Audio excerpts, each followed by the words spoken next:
Discover the art of finding serenity and balance amidst the chaos of daily life by participating in our online yoga course. Sign up to experience the transformative benefits of yoga. The link is in the description.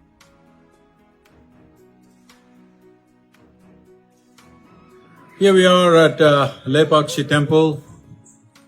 When I was a child, in my grandparents' home, this was a very important temple because this was built during the Vijayanagar Empire, to which they happen to be our forefathers. And my great-grandfather built some chowltree close by. 50 years ago, I have come here. It was a grand temple with lots of people, daily pujas.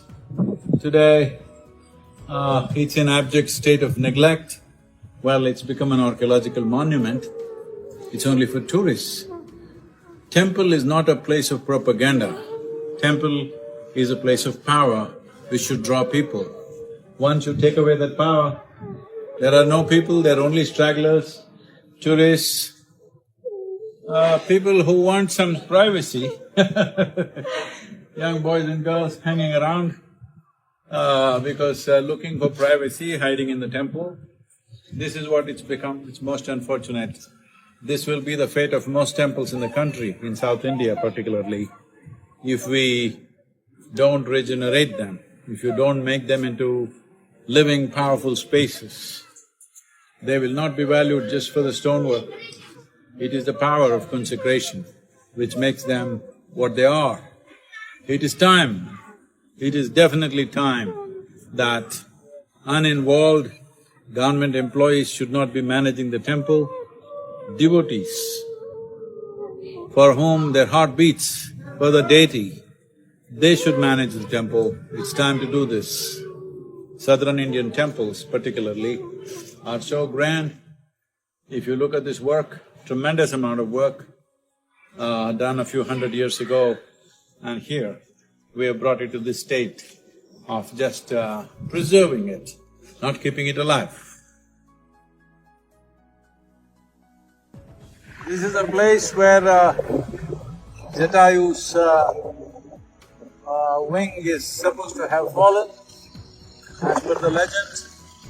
So,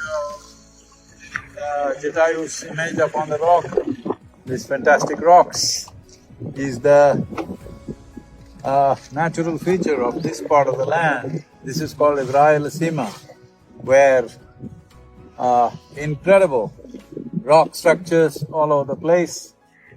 I have so enjoyed this for my childhood. Nice to be back here. This is a grand temple of Veerabhadra Swami. In my childhood, I have come here a few times.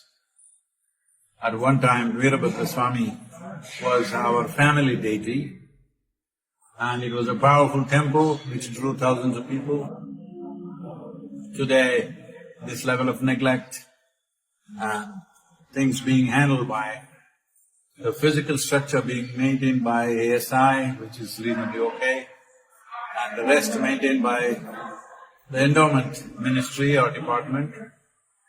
It's painful to see that just 50 years ago what was a powerful and beautiful temple, today is just catering to tourist curiosity.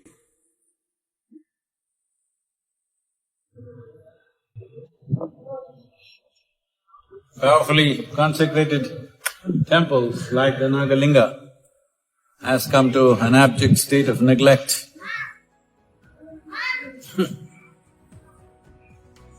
Government can manage museums, please don't try to manage temples, it's time. Devotees manage temples. There has been such a dynamic change in the sunspots. There is going to be very dynamic change in the sunspots in the coming 6 years. So whenever such changes happen in the sun or in the pattern of the way the sun functions, always it has been found phenomenal changes happen in human consciousness. But it is not a directed change, it is not a guided change. Changes will happen. like a full moon day or a new moon day. On these days, there are certain changes happening within a human being. Most human beings do not notice it, but it is happening. If you were psychologically fragile, then you would distinctly notice it. People who are psychologically imbalanced for some reason, on that day they will find they're much more imbalanced. So it is happening, but those who are meditative will become much more meditative. Those who are gentle will become much more gentle. Those who are loving will become much more loving. Those who are insane will become much more insane. So, it will set a certain pitch, but it does not direct. If you are completely at the mercy of the forces around you, you will be very volatile, up and down. The whole ocean is rising. So, you think nothing is happening in this body? Definitely it's happening. Now, the sunspots will definitely create some kind of volatile energy. But how it will work out for human beings is left to us. That's why I said, if we have a prediction and wait for it, we don't know how it'll go. If we have a plan, any volatile situation is also a possibility because things are mobile, things are more fluid. This is the time to craft things the way we want. So it is a possibility. Does it mean the possibility is only now, it's not been? No, always these things are happening. At certain times, it may be a little more than other times. So in terms of nature, in terms of how the planet functions, how the natural and celestial forces function upon this planet in the coming 6 years is going to be somewhat different. Maybe somewhat is not the right word. Different in a reasonably marked way.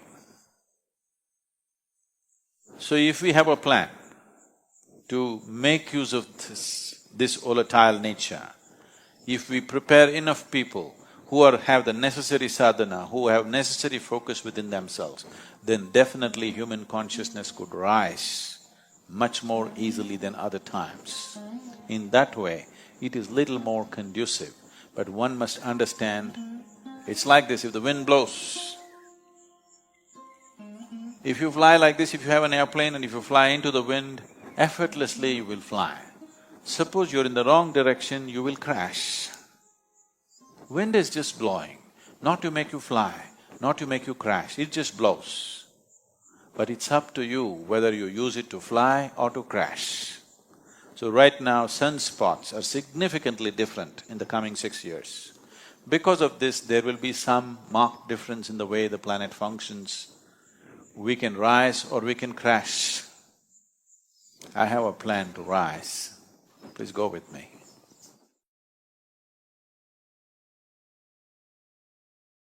Continue your quest for wisdom and personal growth. Explore more videos on our channel and share your journey with us.